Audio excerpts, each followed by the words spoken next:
100억 원을 모은 주유소 직원의 비밀.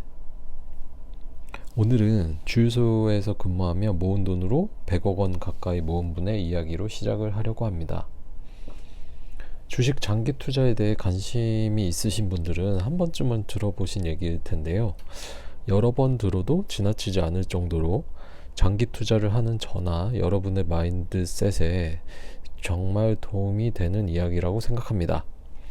이 이야기의 주인공의 이름은 로널드 리드인데요. 지금으로부터 약 10년 전인 2014년 92세의 나이로 미국 버몬트주의 작은 도시에서 사망했습니다. 사망 당시 무려 800만 달러, 현재 환율로 하나 약 105억 원의 재산을 남기고 사망한 것으로 밝혀졌습니다.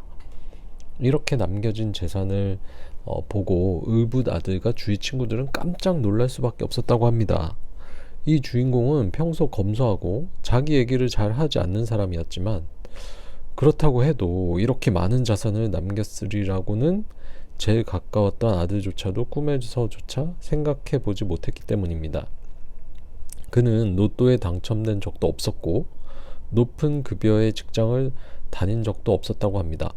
대학에 가지도 못했고 단지 형이 운영하는 주유소에서 25년 동안 꾸준히 일했으며 은퇴 후에는 17년 동안 소매업체인 JC페니에서 잡부로 일했을 뿐이라고 합니다. 그는 유언을 통해 800만 달러 재산 중 600만 달러를 평생을 보낸 고향에 있는 병원 그리고 도서관에 기부했는데요. 이 금액은 두 기관이 설립된 이후 최대 기부금이라고 합니다. 이렇게 훈훈한 그의 기부 소식이 지역 신문들을 통해 기사화되면서 비로소 세상에 알려졌습니다. 그는 비록 부유한 삶을 호화롭게 누릴 수 있었음에도 누리지 않았고요. 평소에 사회적 약자를 위해 무언가 남기고 싶었던 마음을 늘 가졌던 것입니다.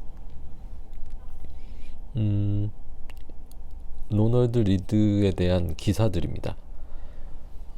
주유소와 소매업체에서 박봉으로 평생을 일해온 사람이 어떻게 100억 원이란 거금을 모을 수 있었을까요? 주위 사람으로부터 경제적인 도움을 받지도 않았고 금융이나 경제학을 배운 적도 없는 뭔가 우리가 생각하는 화려한 직업이라고 볼 수 없는 주유소 종업원으로서 주유소에서 기름 넣어주고 차를 고쳐주며 이렇게 많은 돈을 벌다니, 그렇다고 사업을 해서 대박을 터트린 적도 없는 사람이 말이죠. 그가 사망 후 남긴 재산은 5,000달러 가치의 2007년식 도요타 야리스 승용차랑 작은 집, 그리고 은행 금고에 있던 5인치 두께의 주식 증서였습니다. 그는 주식 증서를 실물로 보관하고 있었고 바로 이 실물 주식 증서가 유산의 대부분이었습니다. 생전에 한 주식 투자로 그 많은 돈을 벌었던 것이었죠. 도대체 어떤 종목을 사 놓았길래 그 많은 돈을 벌었을까요? 그가 마지막까지 보유했던 종목은 95개였던 것으로 알려져 있습니다. 생각보다 꽤 많은 종목이죠. 그러나 우리가 사 모아가는 SCHD는 100종목이 넘고 VO도 S&P 500개 기업에 분산 투자하는 것이니 이것과 비교하면 그리 많은 종목이라고는 또 볼 수 없을 것 같습니다. 그는 본인 자체적으로 ETF식의 주식 투자를 했던 것이죠. 모든 종목을 하나하나 알 수는 없지만 신문기사를 통해 알려진 그의 보유 주식 종목 리스트를 보면 우리나라 사람들도 잘 아는 종목들이 많았습니다. 웰스파고, P&G, 아메리칸 익스프레스, 존슨앤존슨, 제너럴 일렉트릭, JP모건 체이스, 다우케미컬, CVS 헬스 등이었습니다. 무언가 그만이 아는 종목을 발굴해내고 샀다 팔았다를 하며 수익을 올린 것이 전혀 아니었습니다. 로널드 리드의 모습이고요. 그가 보유했던 1위부터 10위까지의 주식 종목들입니다. 이렇게 모두가 다 잘 아는 종목으로 큰 부를 일군 방법이 무엇일까요? 그는 배당 재투자와 계속된 투자로 복리 효과를 극대화했던 것입니다. 그는 자신이 잘 모르는 테크 기업이나 테마 주식은 쳐다보지 않았습니다. 그냥 꾸준히 배당금을 지급해 온 역사를 가진 우량주들에 투자했고요. 그 배당금은 무조건 또 재투자했습니다. 미국에서는 50년 이상 배당금을 증액해온 회사, 이른바 배당왕 기업들이 많습니다. 노널드 리드의 포트폴리오에 포함된 존슨앤존슨, P&G가 대표적인 배당왕 종목들이고요. 참고로 우리가 잘 아는 코카콜라, 펩시코도 배당왕 기업입니다. 투자 전문가들의 분석 결과 그의 월급에 비추어 보면 매월 $300, 하나로 약 39만원 정도의 저축이 가능했을 것으로 추정됩니다. 러프하게 계산해 보면 그가 일을 시작해 사망할 때까지의 기간이 약 65년이었고요. 연 8%의 수익을 복리로 올릴 경우에 $800만 불어난다고 합니다. 이게 이론적으로나 가능하지. 저소득 근로자로 근근히 살아가는 사람들에게는 현실에서 거의 불가능에 가까운 거 아니냐고 반문하실 것입니다. 그러나 노널드 리드는 꾸준한 장기 투자를 통해 그러한 마법과 같은 복리 효과가 가능하다는 점을 우리에게 몸소 보여주었습니다.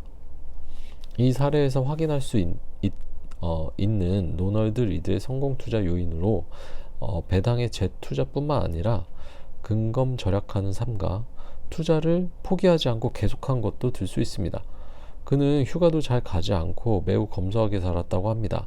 그러나 그의 자녀는 돈 한 푼 안 쓰는 구두쇠는 또 아니었다고 그의 아버지에 대해서 진술합니다. 또 그는 80대에도 매우 건강했다고 합니다. 만약 그가 건강 악화로 병원비를 많이 지출했다면 아무래도 복리 효과에 타격을 주었겠죠. 한편 노널드 리드는 마켓 타이밍 투자자가 아니라 수집가형 투자가였습니다. 즉 언제가 저점인지 파악해서 저점에서 사고 고점에서 팔아 수익을 낸 것이 전혀 아니었습니다. 그냥 우량주를 지속적으로 사서 팔지 않고 모아가는 방식으로 투자를 했던 것이죠. 수집가형 투자의 극단을 보여주는 것이 바로 주식 증서를 실물로 보관한 것이라고 볼 수 있습니다.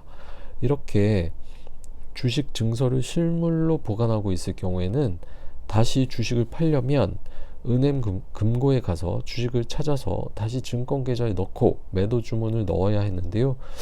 이는 말만 들어도 매우 번거로운 과정이 아닐 수 없습니다.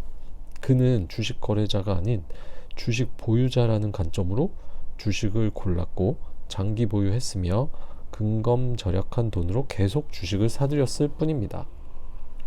이렇게 재투자와 계속된 투자가 시간과 만나면서 복리 효과라는 큰 힘을 발휘한 것으로 볼 수 있습니다. 시간을 내 편으로 맞는 것이죠. 장기적으로 보면 그리고 결과적으로 보면 노널드 리드의 포트폴리오는 어마어마한 성공을 거둔 것 같지만요. 투자 과정의 중간중간을 확대해 보면 크나큰 부침을 겪었습니다. 대표적인 때가 2008년 금융위기 때로 볼 수 있죠. 그의 포트폴리오에는 안타깝게도 당시 금융위기의 시발점이 된 그리고 결국 파산의 길을 걷게 된 리만 브라더스가 담겨 있었습니다. 당연히 그는 이 주식으로 큰 손실을 봤습니다. 이때 많은 사람들이 역시 주식은 도박이라니까? 리만 브라더스가 파산한 줄 누가 알았겠어. 그냥 안전한 예적금이나 부동산 투자나 하자 라고 하면서 주식시장을 떠났을 것입니다. 그러나 그는 굴복하지 않고 시장을 떠나지 않은 채 머물렀습니다. 그렇게 할 수 있었던 원동력 중 하나가 바로 분산 투자였다고 볼 수 있습니다. 그의 포트폴리오는 제조업, 유틸리티, 소비재 기업 등 여러 업종에 골고루 분산되어 있었습니다. 리만 브라더스발 금융위기로 대혼란을 겪던 시기에도 그의 포트폴리오는 분산 투자 덕분에 가벼운 찰가상만 입고 건재할 수 있었던 것이죠.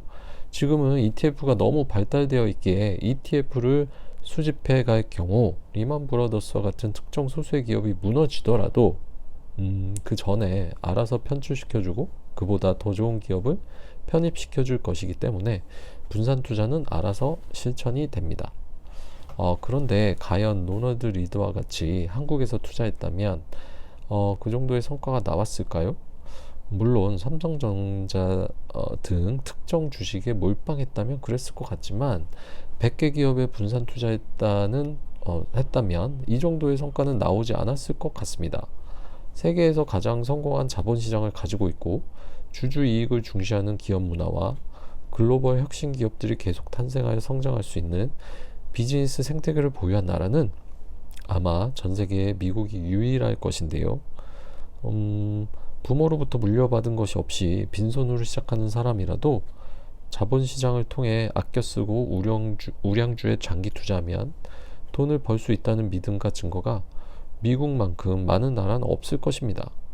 뭐 이런 말씀을 드리면 앞으로는 미국의 성장이 주춤해질 것이고 중국과 인도의 성장이 더 가파를 것이라고 말씀하신 분들도 꽤 많습니다. 그러나 제 개인적 사견으로는 그렇게 되려면 꽤 많은 시간이 필요할 것이라고 생각합니다. 그리고 솔직히 미국만큼 주주 친화적인 나라는 아직 전 세계에 없습니다. 배당을 지속적으로 성장시켜주고 기업마다 다음 분기 가이던스를 발표하며 연준 의장이 나와 FOMC 미팅 결과에 대해 브리핑해주는 나라는 없습니다. 중국과 인도의 성장성에 대해 부인하는 바는 아니지만요. FOMC 같은 회의가 도대체 있는지, 통화량은 얼만큼 증가시키고 있는 것인지 아직은 미국만큼 불투명해서 저의 소중한 투자금을 많이 투입시키기엔 불안한 마음이 없지 않습니다. 로널드 리드의 사례를 통해 평범한 일생을 살며 부를 일구는 필요 요건을 정리해 볼 수 있을 것 같습니다. 첫 번째로 검소한 생활, 두 번째로 시장에 계속 머무르며 지속하는 장기 적립식 분산 투자, 3. 건강. 이렇게 세 가지입니다. 연봉이 3억, 4억 같은 고액 연봉이더라도 소비가 많아서 돈이 줄줄 샌다면 부를 축적할 수 없습니다. 반면에 적은 소득이라도 검소하게 생활하고 적립식 투자를 꾸준히 하는 사람은 부자가 될 수 있습니다. 미국에서 30억, 40억 원을 가진 부자의 연소득이 얼마인가 조사를 했다고 하는데요. 평균 약 9천만 원 정도였다고 합니다. 억대 연봉자만이 부자가 되는 것은 절대 아닙니다.